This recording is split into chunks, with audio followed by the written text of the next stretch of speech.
అనంతపురం జిల్లా సెట్టూరు మండలం కేంద్రంలోని ఎస్సీ వసతి గృహంలోని విషాద ఘటన చోటు చేసుకుంది. వసతి గృహం ఆవరణంలోని విద్యార్థులు ఆడుకుంటుండగా పాత గోడ ఒక్కసారిగా కూలిపోయింది. ఈ ఘటనలో 8వ తరగతి చదువుతున్న హర్షవర్ధన్ మృతి చెందగా అక్షయ్ అనే మరొక విద్యార్థి గాయపడ్డాడు. ఈ ఘటనపై ఎమ్మెల్యే అమిలినేని సురేంద్రబాబు స్పందించారు. మృతి విద్యార్థి కుటుంబాన్ని పరామర్శించి వారికి ధైర్యం చెప్పారు.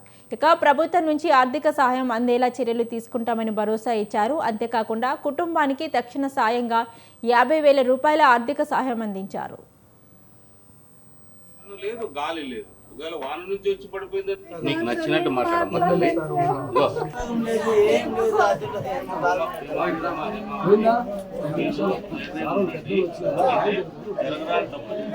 పిల్లల విషయము పాపం అభివృద్ధి కావాల్సిన పిల్లలు తప్పు జరిగింది. నేను మీకు తోడుగా ఉంటాను, అన్ని రకాలుగా తోడుగా ఉంటాను. హర్షవర్ధన్ అనే అబ్బాయి ఈరోజు చిత్తూరులో హాస్టల్లో వాళ్ళ హాస్టల్ కాకుండా పక్క కాంపౌండ్ లేకపోయి అక్కడ గోడ కూలి వాళ్ళ మీద పడడంతో ఆ పిల్లోడు చనిపోవడం జరిగింది. ఇంకొక పిల్లోడు ఇంజురీస్ జరిగినాయి. ఇంజురీస్ జరిగిన పిల్లోడిని అనంతపురం హాస్పిటల్కి తీసుకువెళ్ళారు. వాళ్ళ తల్లిదండ్రులు ఇక్కడే ఉన్నారు.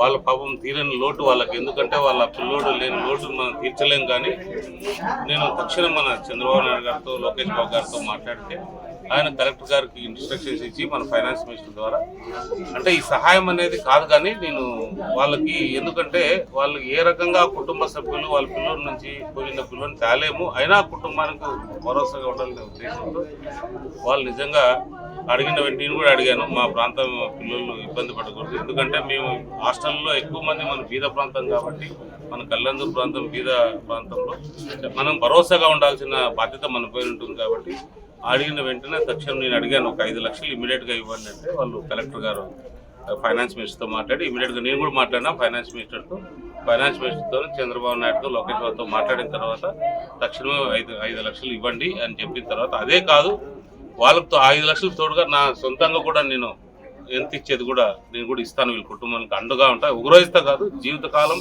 వీళ్ళు ఉన్నంత కాలం వీళ్ళ తల్లిదండ్రులకి తోడుగా నేను ఉంటానని ఖచ్చితంగా చెప్తున్నా.